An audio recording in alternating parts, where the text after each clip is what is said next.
Hello. So in today's Ask Allison, the question is, do you have any tips for negotiating a lease? I'd like to thank TherapyNotes for sponsoring this. So first, I want you to be honest with yourself about being willing to walk away. A lot of our negotiation power comes from not being attached to a particular place or thing or whatever.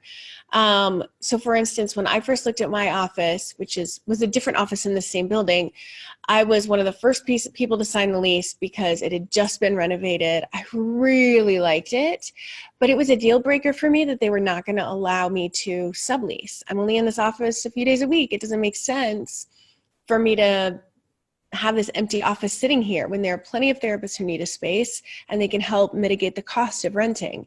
So for me, I knew it was a deal breaker. So I literally had my hand on my door handle of my car when the landlord said, well, I think maybe we can negotiate that. Let's talk through it. Now, that could have gone the other way. I could have had to look at other places, and that might not have been they might not have been as great as this place was. But for me at the time, it meant everything to me that I was going to be able to sublease. So I have a list of non-negotiables when I'm looking at a space. And this is also for your house too, if you're looking for a house. But knowing your budget, having your non-negotiables, and also knowing your preferences and being clear on what's a non-negotiable and what's a preference. I actually have my dating clients do this too, FYI. All right. So trying not to get attached, I don't know if you're like me, but I can get attached to things pretty easily, especially spaces for some reason, especially when there's a good one amongst a bunch that don't look so great.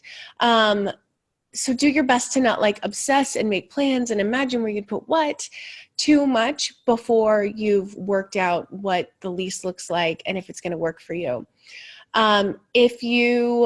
There's like a shortage of real estate in your area, or you're on a very rigid budget that's less than what most places go for, remember that you aren't married to this office forever. You're going to be here for maybe the length of your lease, maybe longer, but there is some flexibility and some wiggle room. I don't want you to feel like this is your forever office and it sucks. You can move up if you find that you have the funds to do that later when you're full, and you will have the funds to do that later when you're full. Whether or not you'll want to, we'll see.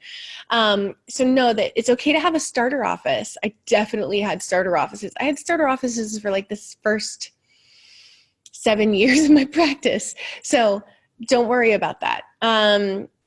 We also have some scripts for negotiating price in the Abundance Party and the What to Say When course. So if you're in the Abundance Party, you can check out those scripts. They kind of walk you through if you're brand new and starting out and you're wanting to negotiate a lease with a landlord where you pay a little bit less early on when you have less, and then you pay a little bit more later to accommodate what you paid. I've got scripts for that. Yeah. So you can check out the Abundance Party over at abundanceparty.com. If you have a question for me for Ask Allison, please shoot it my way over at ask@abundancepracticebuilding.com. Thanks.